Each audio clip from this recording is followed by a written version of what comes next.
Orient bell tiles studio से आप देख रहे हैं एबीपी न्यूज। नमस्कार, मैं हूं आपके साथ चंदन सिंह। बुलेटिन की शुरुआत इस वक्त की बड़ी खबर के साथ करते हैं। मॉनसून सत्र की शुरुआत से पहले एनडीए के लिए अच्छे संकेत हैं। लोकसभा स्पीकर ने उद्धव गुट के सांसदों का शिंदे गुट में विलय मान्य करार दिया है। उद्धव गुट के 6 सांसदों का शिंदे गुट में विलय मान्य है और अब लोकसभा में शिंदे गुट के 13 सांसद हो गए हैं। लोकसभा सचिवालय ने इसकी मंजूरी दे दी है। इसके अलावा टीएमसी के बागी सांसदों को अलग बैठने की अनुमति भी मिल गई है। तृणमूल कांग्रेस के बागी 20 सांसद हैं जो कि एनसीपीआई में शामिल हो गए हैं और उनको अलग बैठने की अनुमति मिल गई है। इस बड़ी खबर पर एबीपी न्यूज संवाददाता अंकित गुप्ता हमारे साथ जुड़ चुके हैं। अंकित, एनडीए खेमे के लिए बहुत बड़ी राहत की खबर। बिल्कुल, देखिए एनडीए खेमे के लिए तो राहत की खबर है ही, क्योंकि लगातार जिस बात को लेकर के पिछले कई दिनों से हम लोग चर्चा कर रहे थे कि क्या एनडीए की संख्या 2/3 तक पहुंचेगी, तो उस कड़ी में भी अगर हम देखें तो ये एक बड़ी खबर है। लेकिन इसके अलावा चंदन, अगर हम बात करते हैं लोकसभा में इस वक्त जो पोजीशन क्या हो गई है कि देखिए इस वक्त के लिए जो अभी लोकसभा सचिवालय की तरफ से जो आदेश आया है उसमें 2 खबरें हमको नजर आ रही हैं। ये वो आदेश की प्रति है जो इस वक्त जो है लोकसभा सचिवालय की तरफ से भेजी गई है और उसमें अगर हम बात करते हैं तो फिलहाल इसमें साफ तौर पर यह लिखा गया है, ये वो आदेश है जो हम अपने दर्शकों को दिखा भी रहे हैं। उसमें जो लिखा गया है वो ये लिखा गया है कि इस वक्त जो शिवसेना उद्धव गुट यानी कि शिवसेना जो असली शिवसेना कही जाती है, अगर हम शिवसेना की बात करें तो शिवसेना के जो 6 सांसद थे उद्धव गुट के, वो शिंदे गुट में उनका मर्जर को स्वीकार कर लिया गया है और अब शिवसेना की जो संख्या है वो 7वीं बड़ी पार्टी बन गई है लोकसभा में और उसके 13 सांसद हो गए। लेकिन एक और बड़ी खबर है इसी आदेश में, वो ये है कि 28 जो तृणमूल कांग्रेस के बागी सांसद थे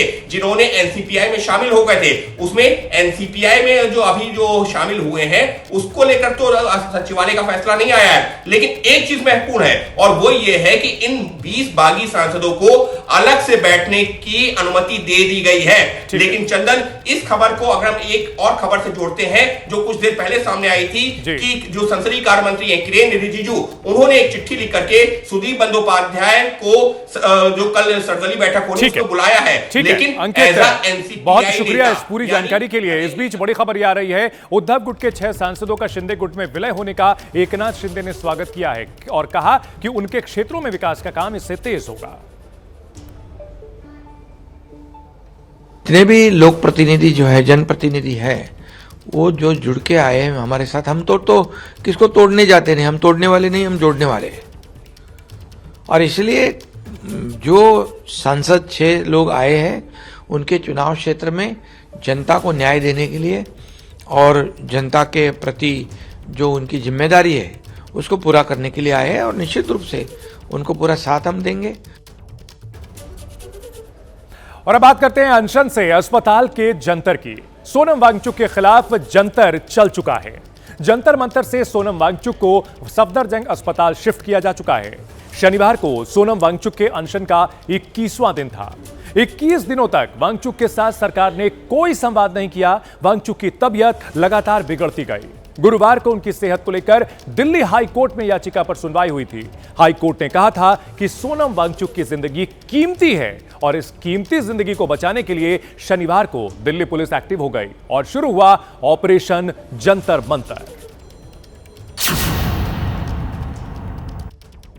इस वक्त की बड़ी खबर का रुख कर रहे हैं। बड़ी खबर दिल्ली से आपको बता दें, जहां दिल्ली के जंतर मंतर पर पिछले 21 दिनों से अनशन पर बैठे समाज सेवी सोनम वांगचुक को पुलिस अपने साथ ले गई है।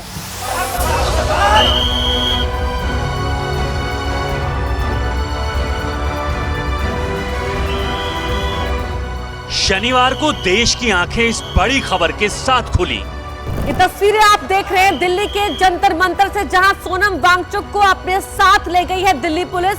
सादे कपड़ों में यहां दिल्ली पुलिस के जवान पहुंचे, अस्पताल उन्हें ले जाया गया। सुबह सुबह दिल्ली पुलिस की टीम जंतर मंतर पहुंची। यहां 21 दिन से शिक्षा मंत्री धर्मेंद्र प्रधान के इस्तीफे की मांग को लेकर अनशन पर बैठे सोनम वांगचुक को जबरन उठा लिया।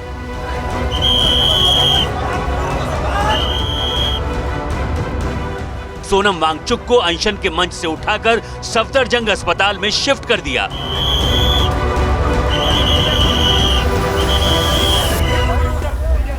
पुलिस की टीम पूरे दल बल के साथ यहां पहुंची थी। मौके पर एम्बुलेंस मौजूद थी, अर्धसैनिक बलों के जवानों की तैनाती थी। पुलिस ने कार्रवाई करने से पहले भीड़ को दूर हटने के लिए अनाउंसमेंट भी किया।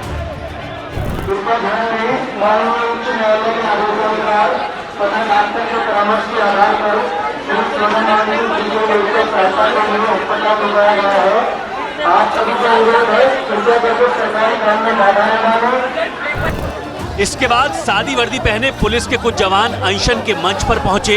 यहां मंच पर बैठे कुछ प्रदर्शनकारियों ने उनके साथ धक्का मुक्की करने की कोशिश की। हालांकि पुलिस घेरा बनाकर सोनम वांगचुक को साथ ले जाने में कामयाब रही।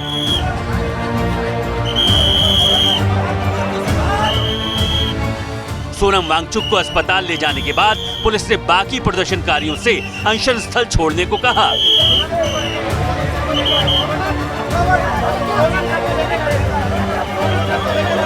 लेकिन जैसे ही जंतर मंतर पर पुलिस कार्रवाई की खबर फैली, सभा स्थल के पास प्रदर्शनकारियों की भीड़ बढ़ना शुरू हो गई।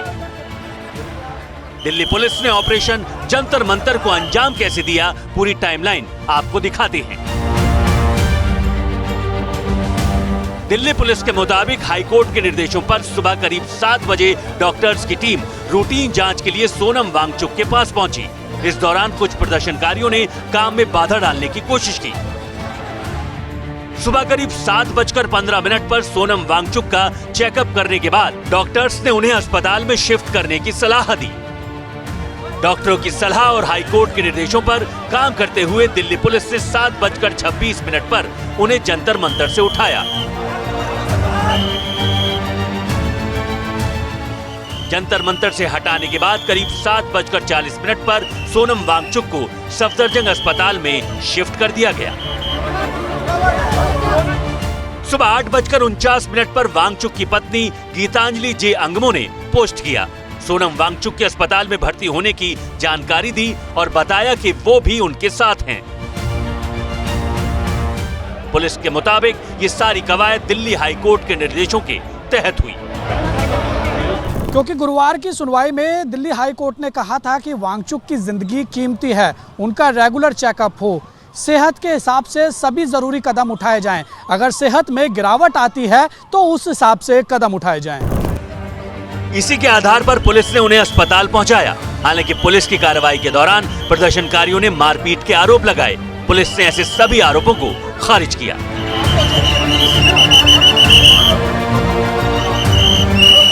Considering the delicate health condition of Shri Wangchuk, and on medical advice, he was taken to Safdarjung Hospital for medical examination. Further tests are being conducted there, and his health condition is being continuously monitored under expert supervision.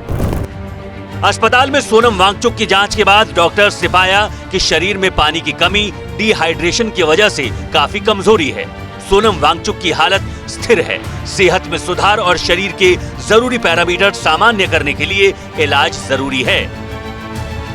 Sonam Wangchuck हमारे अस्पताल में आए थे आज सुबह लगभग 7:40 पे। लंबी उपवास की वजह से वो थोड़े वीक हैं और थोड़ा डिहाइड्रेशन है। उसके लिए हम रिक्विजिट ट्रीटमेंट दे रहे हैं और वे बिल्कुल अलर्ट है और वाइटल्स उनके स्टेबल हैं। इसके बाद जंतर मंतर पर वांगचुक के सेहत की नियमित निगरानी कर रहे डॉक्टर सतीश लांबा अस्पताल जाकर उनसे मिले। बाहर आकर उन्होंने वांगचुक की सेहत के बारे में जानकारी दी। यहाँ के जो अपने डॉक्टर्स ने उन्होंने बताया कि उनका जो पोटेशियम लेवल थोड़ा कम है और जो यूरिन में कीटोन बॉडीज भी हैं, तो वो due to dehydration and starvation उसकी वजह से इनकी चेंजेस हैं। और अभी उसके लिए वो ट्रीटमेंट्स के लिए वो स्टार्ट करने की उन्होंने सोची है और मेरे ख्याल शुरू भी किया है और एस पे अभी रखा है। स्टेबल है उनकी तबीयत? हाँ, ही स्टेबल। इस बीच वांगचुक की पत्नी का एक लेटर सामने आया है। ये लेटर उन्होंने सफदरजंग अस्पताल की मेडिकल सुपरिटेंडेंट को लिखा है। सोनम वांगचुक को दूसरे अस्पताल में शिफ्ट करने की मांग की है। वांगचुक की पत्नी ने अस्पताल प्रबंधन पर सहयोग नहीं करने का आरोप लगाया है। लिखा है कि अस्पताल प्रशासन से जांच रिपोर्ट की डिजिटल या हार्ड कॉपी मांगी गई, लेकिन उन्होंने शेयर करने से इनकार कर दिया। उन्हें अस्पताल पर भरोसा नहीं है। जो चिंताजनक ये है कि यहाँ की रिपोर्ट कहती है कि पोटेशियम 2.9 है, जो कि लाइफ थ्रेटनिंग होता है, लेकिन कल शाम तक ही 4.3 था। तो सडनली 4 से ऊपर जो होता है वो 3 के नीचे नहीं आ जाता। तो मैं चाहती हूँ कि यहाँ का हमें डिस्चार्ज हो जाए, क्योंकि हमें गवर्नमेंट हॉस्पिटल पे विश्वास नहीं है। सोनम वांगचुक को जिस तरह पुलिस ने जंतर मंतर से हटाया, विपक्षी पार्टियों को सरकार को घेरने का मौका मिल गया, क्योंकि विपक्षी दल पहले ही अनशन के प्रति सरकार की बेरुखी से नाराज थे। विपक्ष के नेता वांगचुक के समर्थन में जंतर मंतर पहुंच रहे थे। अखिलेश यादव ने एक्स पर पोस्ट कर लिखा कि भाजपा ने न कभी गांधी जी में विश्वास किया, न कभी उनके गांधीवादी तौर तरीकों में। भाजपा की नकारात्मक विचारधारा ही विवाद की है, संवाद की नहीं। भाजपा निराशा का पर्याय बन चुकी है। भाजपा सरकार नहीं, अहंकार है। डिंपल यादव ने भी पोस्ट कर सरकार को घेरा, लिखा बीजेपी वाले पूरे देश के लिए सफेद चादर का कफन लेकर आए हैं। जब शांतिपूर्ण आवाजों को दबाया जाता है तो संविधान और लोकतंत्र भी आहत होते हैं। जिस तरह से दिल्ली पुलिस जंतर मंतर पे जाके सोनम वांगचुक जी को उठा के ले गई है, ये लोकतांत्रिक तरीका नहीं है। ये लोकतंत्र का गला घोटने जैसा है। सरकार बातचीत नहीं करना चाहती है, सरकार तानाशाही भी अपनाना चाहती है। इस सरकार के पास न तो दिल है, न लोकतंत्र में इस सरकार को भरोसा है। बच्चे मर गए, आत्महत्याएं कर ली बच्चों ने, कोई फर्क नहीं पड़ता। एक बूढ़ा वैज्ञानिक लोकतांत्रिक तरीके से प्रदर्शन कर रहा है, आप उसको घसीट के उठा ले जाओगे, दुखद है, बहुत दुखद। सोनम वांगचुक को जबरन जंतर मंतर से उठाकर अस्पताल में भर्ती करा दिया गया। प्रधानमंत्री को पता था कि आवाज बहुत बड़ी बनने वाली है। सत्ता का अहंकार यही नौजवान खत्म करेगा। जिस तरीके से सोनम वांगचुक जी को चेहरा बनाकर विपक्ष के कई ऐसे दल जो संभवतः अपनी राजनीतिक जमीन खो चुके हैं, वो उनको चेहरा बनाकर अपनी खोई हुई जमीन को तलाशने का प्रयास कर रहे हैं। हम सब उनके स्वास्थ्य को लेकर चिंतित हैं। फिलहाल सोनम वांगचुक का अस्पताल में इलाज चल रहा है। खबर है कि बाकी प्रदर्शनकारियों को भी जल्द जंतर मंतर से हटाया जा सकता है, क्योंकि 20 जुलाई से संसद के मॉनसून सत्र की शुरुआत हो रही है। ऐसे में राजधानी की कानून व्यवस्था बनाए रखने के लिए पुलिस फिर कोई बड़ा कदम उठा सकती है।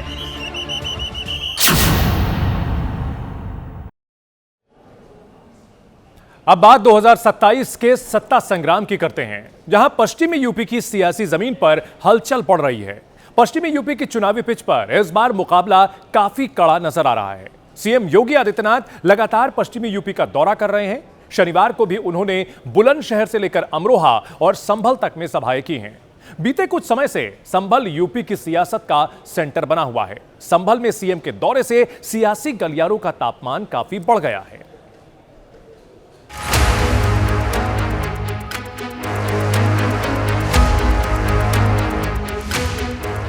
तुर्क की तुर्कई नहीं चलेगी। अब तो संभल में वही होगा जो हरिहर मंदिर का आदेश होगा। संभल की धरती 2027 की चुनावी प्रयोगशाला बन चुकी है। हिंदू मुस्लिम वाले रसायन से इस धरती पर ध्रुवीकरण के प्रयोग की पिच तैयार की जा रही है। सीएम योगी आदित्यनाथ का यह बयान इसी का संकेत है। बीते कुछ वक्त से पश्चिमी यूपी का संभल जिला ध्रुवीकरण की राजनीति का केंद्र बनकर उभरा है। यहां अवैध निर्माण के खिलाफ हुए बुलडोजर एक्शन को भी मुस्लिम विरोधी राजनीति के तौर पर देखा गया है। विपक्ष योगी सरकार के खिलाफ यही आरोप लगाता रहा है। शुक्रवार को यहां अवैध जमीन पर बने इमामबाड़ा और मजार को बुलडोजर से ढाया गया। इसके बाद शनिवार को सीएम योगी यहां जनसभा के लिए पहुंचे। एक बार फिर ध्रुवीकरण के कार्ड को धार देने की कोशिश की। क्या 17 के पहले कोई संभल का नाम लेने की हिम्मत करता था? तब तो एक तुर्क आकर के यहां पे अपमानित करता था। लेकिन अब तुर्क की तुर्कई नहीं चलेगी। अब तो संभल में वही होगा जो हरिहर मंदिर का आदेश होगा। संभल को समाजवादी पार्टी का गढ़ माना जाता है, क्योंकि यह मुस्लिम बहुल इलाका है। यही वजह है कि सीएम योगी ध्रुवीकरण कार्ड के जरिए समाजवादी पार्टी के किले में सेंध लगाने की कोशिश कर रहे हैं। संभल में हिंदू आबादी 47% है, जबकि मुस्लिम आबादी 52%। 2022 के चुनाव में समाजवादी पार्टी ने यहां की 3 विधानसभा सीटें जीती, जबकि बीजेपी के खाते में सिर्फ 1 गई। अब 2027 में जीत की हैट्रिक लगाने के इरादे से सीएम योगी का फोकस संभल पर है। यही वजह है कि वो समाजवादी पार्टी के MY यानी मुस्लिम यादव फैक्टर की काट में ध्रुवीकरण का कार्य चल रही है। हालांकि ये कोशिश सिर्फ संभल तक सीमित नहीं है, बल्कि संभल से लेकर अमरोहा और बुलंदशहर तक सीएम योगी ने यही रणनीति अपनाने की कोशिश की है। लगातार दूसरे दिन विपक्षी पार्टियों को जिन्ना का उपासक बताया है। समाजवादी पार्टी और कांग्रेस के ये लोग जिन्ना के उपासक हैं। इन्हें जब भी मौका मिलेगा ये आपको बांटेंगे, जाति के नाम पर बांटेंगे, क्षेत्र के नाम पे बांटेंगे, विकास में लूट खसोट करेंगे, अराजकता फैलाएंगे, बेटी और व्यापारी की सुरक्षा में सेंध लगाने का कार्य करेंगे। जहां तक सवाल जिन्ना का है तो समाजवादी पार्टी समझती कि जिन्ना की मजार पे तो भारतीय जनता पार्टी के सबसे बड़े नेता आंसू बहा के आए थे। समाजवादी पार्टी या कांग्रेस का कोई नेता नहीं गया था। जो लोग आज जनता का ध्यान प्रभु श्री राम जी के मंदिर में लूट और चढ़ावे में डकैती से हटाना चाहते हैं, वो इधर उधर की बात करके जनता का ध्यान मुख्य मुद्दे से बांटना चाहते हैं। उत्तर प्रदेश के मुख्यमंत्री श्री योगी आदित्यनाथ जी को हार का डर इतना सता रहा है कि पिछले 15 से 20 दिनों से जब से चढ़ावा चोरी का पाप महापाप सामने आया है अयोध्या में, उस दिन से हिंदू मुसलमान के नाम पर कुछ न कुछ रोज अनर्गल बयानबाजी कर रहे हैं। मुख्य बातों का जवाब दीजिए। भगवान श्री राम के चढ़ावे में चोरी कौन कौन महापापी कर रहे हैं जिनका भाजपा से संबंध है। 2027 के रण में पश्चिमी यूपी पर सत्ता पक्ष और विपक्ष दोनों का फोकस बढ़ा हुआ है, क्योंकि पश्चिमी यूपी की बढ़त लखनऊ तक पहुंचने का रास्ता आसान कर देती है। पश्चिमी यूपी में विधानसभा की 136 सीटें हैं। यहां मुसलमानों की आबादी 26.21% है।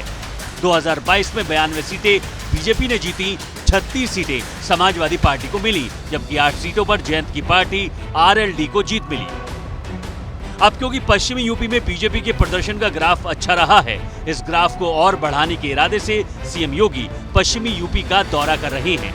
लेकिन यहाँ मुसलमानों की भी अच्छी खासी आबादी है, इसलिए समाजवादी पार्टी को भी अपने लिए संभावना दिख रही है। लेकिन समाजवादी पार्टी की राह में बाधा डालने के लिए AIMIM अध्यक्ष असदुद्दीन ओवैसी ने शनिवार को सहारनपुर में ताल ठोकी है।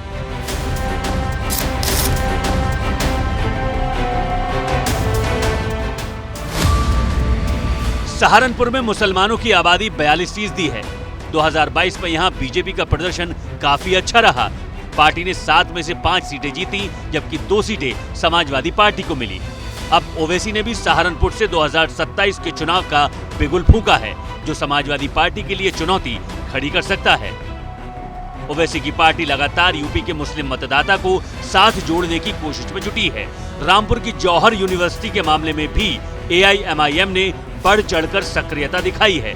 शुक्रवार को पार्टी के जिला अध्यक्ष ने प्रशासन को एक ज्ञापन सौंपा और यूनिवर्सिटी का ध्वस्तीकरण रोकने की मांग की। वो जो यूनिवर्सिटी रामपुर से थोड़ी सी हटके है, तो RDA में नहीं आती। यो कई हजार लोगों का मुस्तकबिल है रामपुर का। पढ़ाई का सरकार तो बेटी बचाओ बेटी पढ़ाओ का नारा देती है, तो इस तरह का अगर ये बिल्डिंगें ध्वस्त होंगी तो भविष्य कहाँ जाएगा बच्चों का। एक तरफ ओवैसी की पार्टी मुस्लिम मतदाता को अपने पाले में लाने की कोशिश कर रही है, दूसरी तरफ मुस्लिम मतदाता के बीच समाजवादी पार्टी के खिलाफ नैरेटिव बनाने की कोशिश में जुटी है। हमारी तीसरी खबर में बात करेंगे अभिनेता आमिर खान की, जो शुक्रवार को सोनम वांगचुक वाले बयान को लेकर चर्चाओं में थे, तो शनिवार को आमिर खान एक बार फिर खबरों के केंद्र में हैं। इस बार मिस्टर परफेक्शनिस्ट को बिश्नोई गैंग की तरफ से धमकी मिली है। धमकी की वजह है आमिर खान की तीसरी शादी। 5 जुलाई की ये तस्वीरें जब आमिर खान अपने पार्टनर गौरी स्प्रैट के साथ शादी के बंधन में बंधे थे। जिस घर के बाहर 2 हफ्ते पहले शहनाइयों की गूंज थी, वहाँ की फिजा में अब खामोशी छाई हुई है। जो घर फूल और लाइटिंग से जगमगा रहा था, वहाँ सुरक्षा का पहरा लगा हुआ है। जो सड़कें मेहमानों की आवाजाही से व्यस्त थीं, वहाँ चप्पे चप्पे पर कड़ी नजर रखी जा रही है।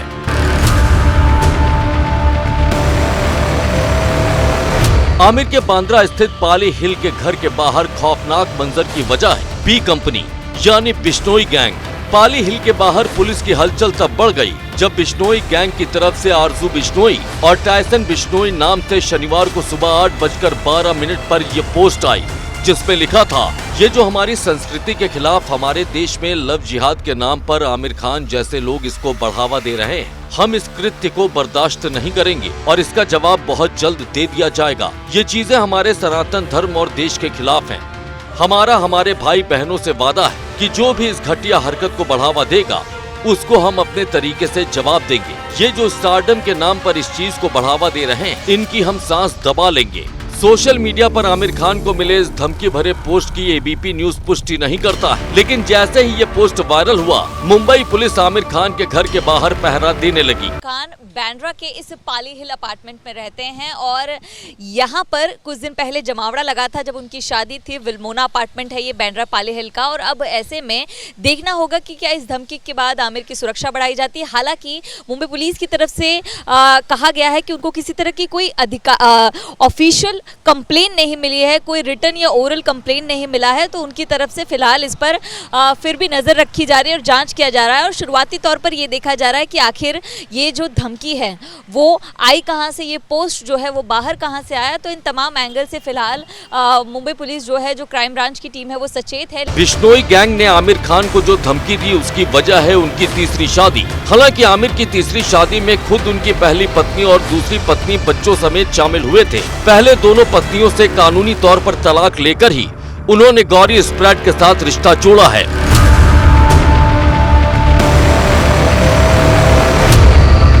इन तस्वीरों को देख कई लोगों ने रिश्तों के खुलेपन की तारीफ की थी, लेकिन कई लोगों ने इसे लव जिहाद की संज्ञा भी दी थी। लव जिहाद के ब्रांड एम्बेसडर तो आमिर खान बनते नहीं जा रहे, इसलिए हिंदू समाज ने और हिंदू युवाओं ने जो इनके पिक्चर देखते हैं, जो इनके मूवीज देखते हैं, उन्होंने सोच समझ के ऐसे लोगों को बड़ा करना चाहिए।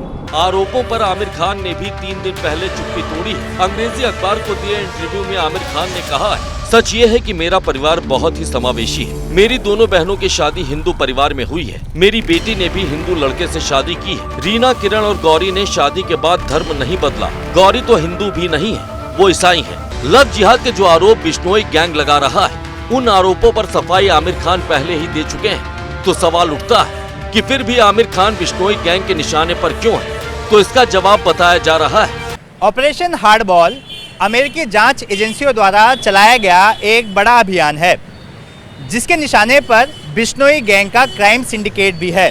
इस ऑपरेशन के तहत अमेरिका, कनाडा और यूरोप में 50 से भी अधिक ठिकानों पर छापेमारी की गई।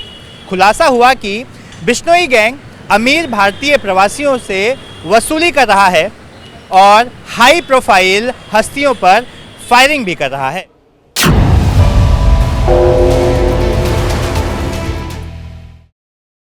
नमस्कार, आप देख रहे हैं घंटी बजाओ। आप सभी के साथ मैं हूं प्रतिमा मिश्रा। घंटी बजाओ एक ऐसा शो जो बनता है आपकी आवाज।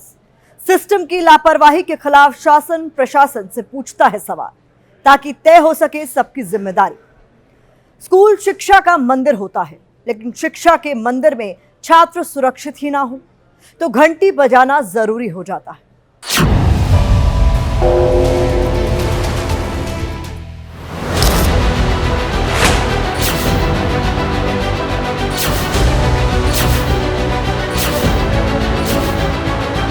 बिल्डिंग पूरे अंदर से क्रैक हो गई है, टूटने पे आ गई है।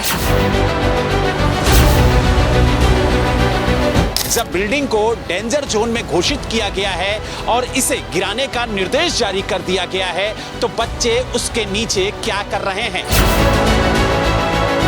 यहाँ पर 1000 से 1500 तो बच्चे पढ़ते ही होंगे, तो उनका भी नुकसान ही होगा, तो ये तो टूटना ही चाहिए प्रॉपर। देश की राजधानी दिल्ली के 108 सरकारी और सहायता प्राप्त स्कूल भवनों को असुरक्षित घोषित किया गया है। इन 108 स्कूलों में से 54 बेहद जर्जर हालत में पाए गए हैं।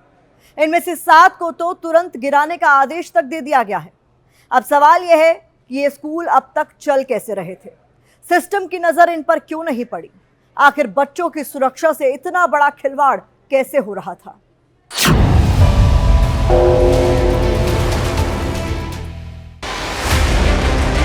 आप दिल्ली में रहते हैं, आपका बच्चा सरकारी स्कूल में पढ़ता है, तो अपने टीवी रिमोट को साइड में रख दीजिए और इस खबर को ध्यान से देखिए। क्योंकि सवाल आपके बच्चे की सुरक्षा से जुड़ा है। हो सकता है आपका बच्चा जिस स्कूल में जा रहा है वो डेंजरस हो।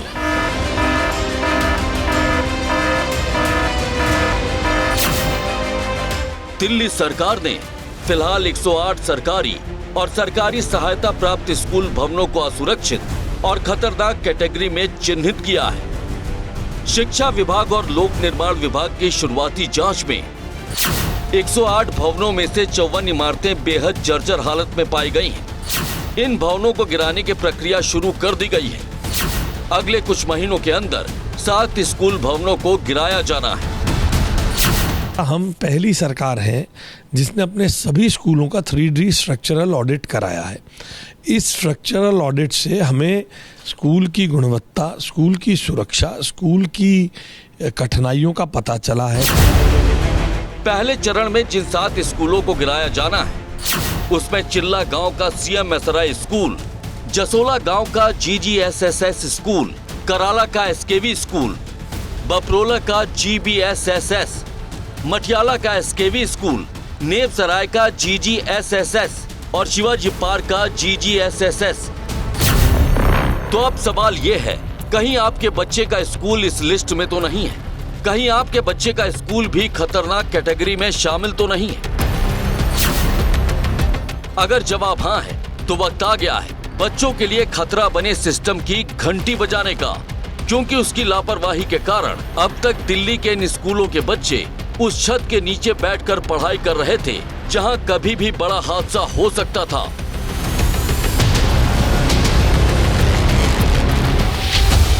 एबीपी न्यूज ऐसे ही स्कूलों में पहुंचा और उनकी जमीनी हकीकत जानने की कोशिश की। इस दौरान जो खुलासा हुआ, हमारे कैमरे में जो तस्वीर कैद हुई, वो डराती भी है और सवाल भी खड़े करती है।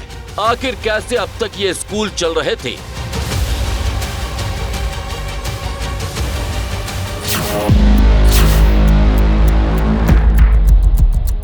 ये सागरपुर का सर्वोदय कन्या विद्यालय है, जिसके इस हिस्से को ऑडिट के दौरान बच्चों के लिए खतरनाक बताया गया है। वैसे भी तस्वीरों को देखकर स्कूल की हालत का अंदाजा लगाना मुश्किल नहीं है।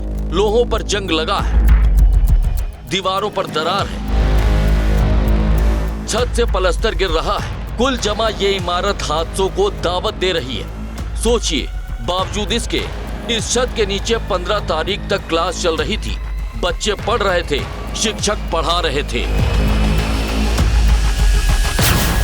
पिलर में भी दरारें आ चुकी हैं, छत की हालत बेहद जर्जर स्थिति में है और पूरी दीवार में सिर्फ दरारें नजर आ रही हैं। हम आपको क्लासरूम की भी स्थिति दिखाएंगे कि किस स्थिति में क्लासरूम है जहां पर बच्चे अभी तक पढ़ते थे, लेकिन अब ऑडिट रिपोर्ट सामने आने के बाद बच्चों को यहां से हटाया गया है, दूसरी बिल्डिंग में शिफ्ट किया गया है। मतलब अगर स्कूलों की ऑडिट रिपोर्ट नहीं आती, स्कूल के इस हिस्से को खतरनाक घोषित नहीं किया गया होता, तो बच्चे यहाँ पढ़ते रहते। ऐसे में सवाल उठता है, आज तक हमारा सिस्टम क्या कर रहा था? जिम्मेदार लोगों की नजर इस पर क्यों नहीं पड़ी? क्यों नहीं बीच बीच में ऐसे स्कूलों को चेक किया जाता है? अगर यहाँ कोई हादसा हो जाता तो उसका जिम्मेदार कौन होता? लेकिन आपको क्या लग रहा है, हमारे बीमार सिस्टम की लापरवाही की कहानी यहीं खत्म हो गई? सत्ता किसी की भी रही हो, हमारा नकारा सिस्टम कुंभकर्णी नींद सोता रहा। यकीन नहीं होता तो जसोला के government girls senior secondary school की हालत देख लीजिए। इन तस्वीरों को देखकर किसी भी परिजन की रूह कांप जाएगी। आखिर उनके बच्चे कहां पढ़ रहे थे, किस हालत में पढ़ रहे थे, कितने खतरे के बीच अपना भविष्य संवार रहे थे। जिन 7 स्कूलों को गिराने का आदेश जारी किया गया है, उसमें जसोला गांव का ये कन्या विद्यालय भी शामिल है। आप देख सकते हैं कि दीवारों में बड़ी बड़ी दरारें आपको देखने को मिल रही होंगी। जो दीवार की ईंट है वो गिर चुकी है, जो यहां पर लोहे के गाटर लगाए गए थे पूरी तरह से जंग लग गया है उनमें। सवाल फिर वही, आखिर ये स्कूल चल कैसे रहे थे? इसके लिए कौन जिम्मेदार है? ऐसे में दिल्ली के इस डेंजरस सिस्टम के खिलाफ आपका घंटी बजाना जरूरी है।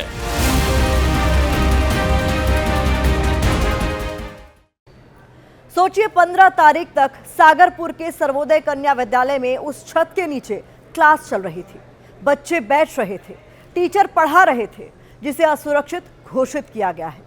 छात्रों के परिजनों को क्या पता था, जहां उनके बच्चे अपना भविष्य संवारने जा रहे हैं, वहां से ऐसी खबर आ सकती थी जो उन्हें जिंदगी भर का सदमा दे देती।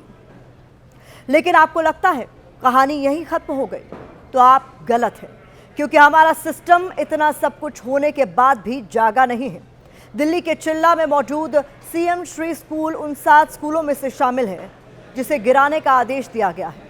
लेकिन आप ये जानकर चौंक जाएंगे कि ये स्कूल अब भी चल रहा है, बच्चे स्कूल जा रहे हैं। अगर ऐसे में कोई हादसा हो जाता है तो इसका जिम्मेदार कौन होगा?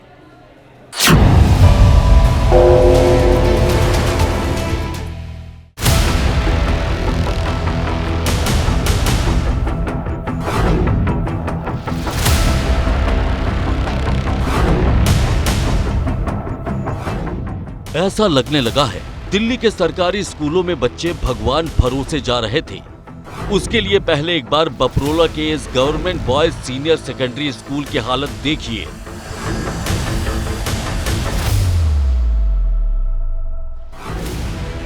दीवारों पर दरार है, साफ साफ लिखा है खतरा।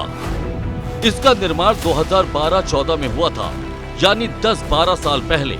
लेकिन 12 साल में ही ये हालत हो गई कि इसे गिराने का आदेश देना पड़ा। लेकिन बच्चों के साथ लापरवाही की, उनकी जिंदगी खतरे में डालने की कहानी यहीं खत्म नहीं होती। यहाँ तो लापरवाही की पूरी सीरीज चल रही है। बच्चे को यहाँ से यहाँ शिफ्ट किया गया है। अब जरा इसकी हालत भी देख लीजिए।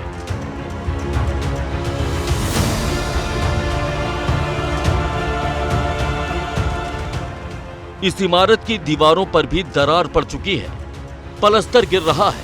खंभों और छत को देखकर ऐसा लग रहा है कि ये कभी भी भरभरा कर गिर सकते हैं। मतलब छात्रों के लिए एक तरफ कुआं, दूसरी तरफ खाई है।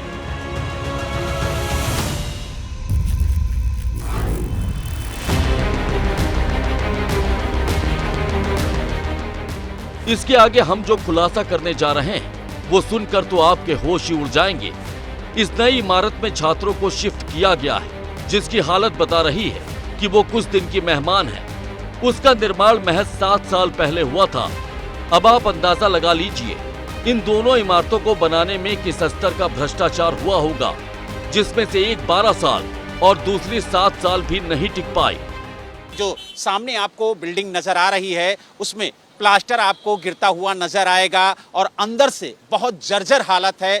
जो बच्चे यहाँ पर पढ़ रहे थे वो भी काफी डरे हुए थे। बिल्डिंग अंदर से कैसी है? बहुत जर्जर है। जर्जर खोखली भी है, कभी भी डरा है, बारिश वारिश हुई टूट जाती है बिल्डिंग। पहले तो सब सही था, अचानक से बारिश आने लग गई, सब खराब होने लग गया था। ये तो टूटना ही चाहिए प्रॉपर, अगर क्योंकि कल को कोई नुकसान हो जाता है हमारे पे, मेरे बच्चों पे, क्योंकि वो बहुत बड़ा रिस्क है। बिल्डिंग पूरे अंदर से क्रैक हो गई है, पूरी बिल्डिंग टूटने पे आ गई है। गिर गया तो नुकसान हो जाएगा हम पे। एबीपी न्यूज संवाददाता बलराम पांडे स्कूल के प्रिंसिपल से मिले तो एक और चौंकाने वाला खुलासा हुआ, और वो ये कि स्कूल के प्रिंसिपल को पता ही नहीं कि साल 2012-14 में बने उनके स्कूल की इस इमारत को गिराने का आदेश दे दिया गया है। इन्हें तो स्कूल की स्ट्रक्चरल ऑडिट रिपोर्ट तक नहीं मिली। ये जो लिस्ट में 7 स्कूलों के नाम हैं सर, वो हेडक्वार्टर कॉम्पिटेंट है इस काम को बताने के लिए। मेरे पास कोई जानकारी नहीं है। आपको कोई ऑर्डर नहीं आया? कोई ऑर्डर नहीं आया मेरे पास, कोई ऑर्डर नहीं। तो अभी भी जो है हमारी जो स्ट्रक्चरल ऑडिट की फाइल जो है अभी भी एडमिनिस्ट्रेटिव अप्रूवल और एक्सपेंडिचर सेक्शन के अधीन है। अब तक तो वो स्ट्रक्चरल ऑडिट भी नहीं हुआ हमारा। तो आपका स्ट्रक्चरल ऑडिट भी नहीं हुआ? यस, डेमोलिशन कैसे हो जाएगा? स्कूल के प्रिंसिपल को भले ही नहीं पता हो कि साल 2012-14 में बने स्कूल के इस भवन को गिराने का आदेश दे दिया गया है, लेकिन इन इमारतों की हालत को देखकर तो यही लगता है कि दोनों को ही गिराकर नए सिरे से स्कूल को खड़ा किया जाना चाहिए। हैरत तो उन लोगों पर हो रही है जिन्होंने इसका ऑडिट तो किया, लेकिन इस इमारत पर उनकी नजर तक नहीं पड़ी। सवाल घूम फिरकर यही आता है कि आखिर जिम्मेदार लोग कब तक अपनी जिम्मेदारी समझेंगे? सिस्टम कब सुधरेगा? क्यों नहीं शासन प्रशासन की नजर इस पर पड़ी?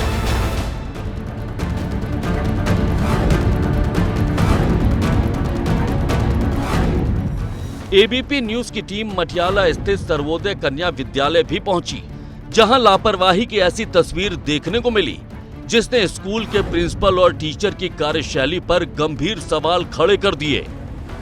जिस बिल्डिंग को गिराने का ऑर्डर जारी कर दिया गया है, जिसे गिराने के लिए कभी भी बुलडोजर पहुंच सकता है, जिस बिल्डिंग को लेकर सरकार की तरफ से सख्त निर्देश जारी किए गए हैं कि इस बिल्डिंग में प्रवेश पूरी तरह से निषेध है, ये खतरनाक है, उसी बिल्डिंग के नीचे छात्राएं और टीचर खड़े नजर आए। कुछ छात्राएं तो बिल्डिंग के नीचे पढ़ती दिखाई दी, जबकि नोटिस बोर्ड में साफ साफ लिखा है कि इस बिल्डिंग के पास खड़ा होना तक मना है।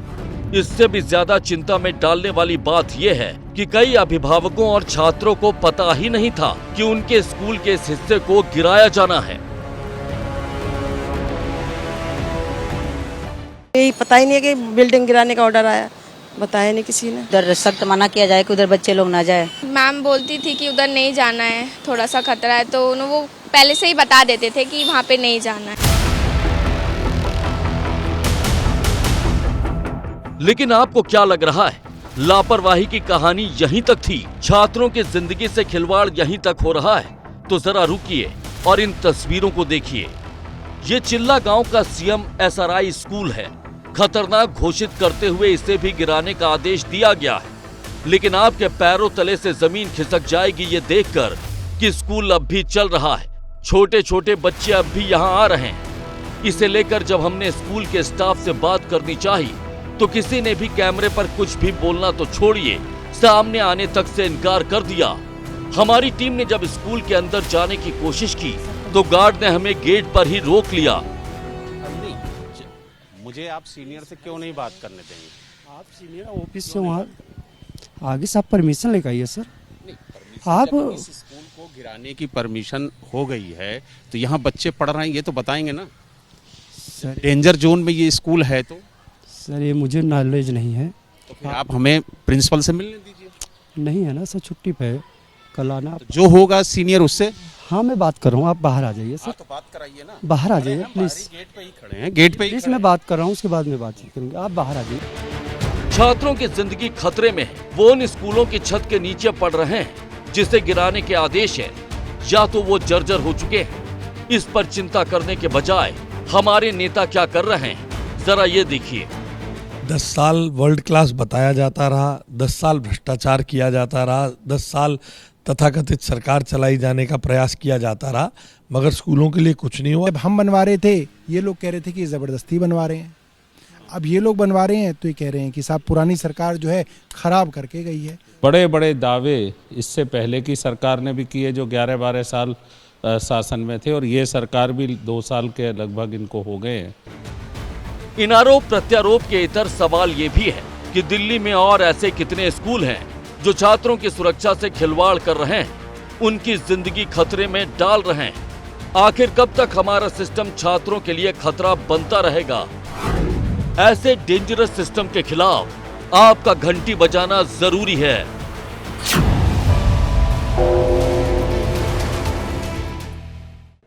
देश के भविष्य के बाद अब बात देश के अन्नदाता की। आपने आज तक नकली के नाम पर बहुत कुछ देखा और सुना होगा। नकली घी, नकली तेल, नकली मसाले, यहाँ तक कि नकली दवाइयाँ भी। लेकिन क्या आपने कभी नकली बीज सुना है? महाराष्ट्र के किसानों के साथ बड़ा धोखा हुआ है। यहाँ के सैकड़ों किसानों ने कर्ज लेकर ब्रांडेड कंपनियों के नाम पर कई फसलों के बीज महंगे में खरीदे, लेकिन 15 से 20 दिन बीत जाने के बाद भी फसल नहीं होगी। फिर जो सच्चाई सामने आई उसने किसानों के होश उड़ा दिए और हमारे नाकारा सिस्टम की पोल भी खोल दी।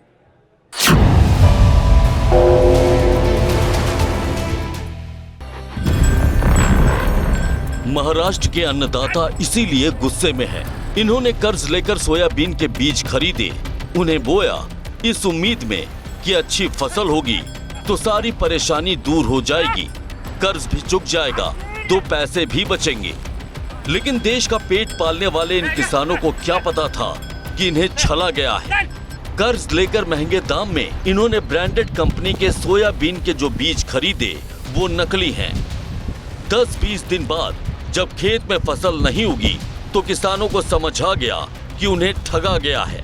ऐसा 1-2 किसानों के साथ नहीं, महाराष्ट्र के मराठवाड़ा विदर्भ के 18 जिलों में हजारों किसानों के साथ हुआ। सर, आम्ही पूर्ण 15 एकराची लागवड केली होती.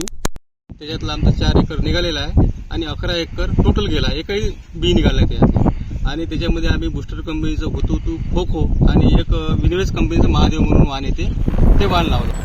अब इन किसानों को शुरू से शुरू करना पड़ेगा, फिर से कर्ज लेना होगा, फिर से बीज खरीदना होगा, उसे बोना होगा और फिर फसल का इंतजार करना होगा, जो इनके लिए इतना आसान नहीं है.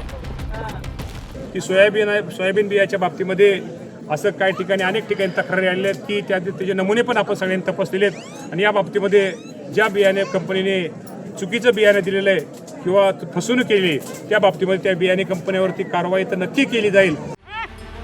इस बीच किसानों की शिकायत के बाद 4 से 5 बीज कंपनियों के खिलाफ कार्रवाई की प्रक्रिया शुरू कर दी गई है.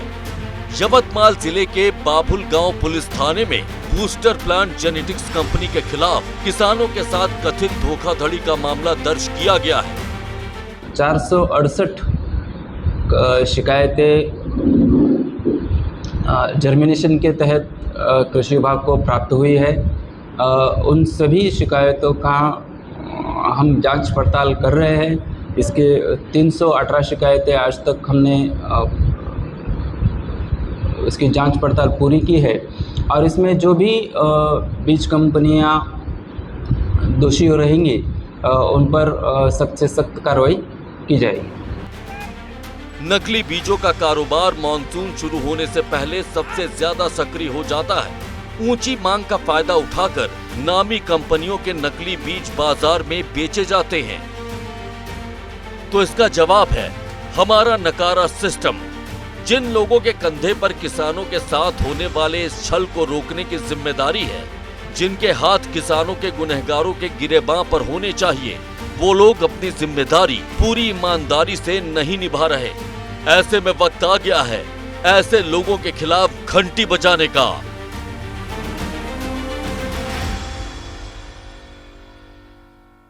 तो फिर उठाइए फोन और बजाइए घंटी, क्योंकि आपकी एक घंटी सोते सिस्टम को जगा सकती है, जिम्मेदार लोगों को उनकी जिम्मेदारी याद दिला सकती है.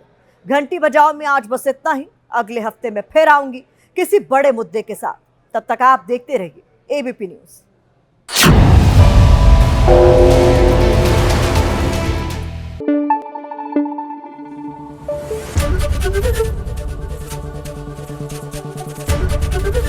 एबीपी न्यूज आपको रखे आगे.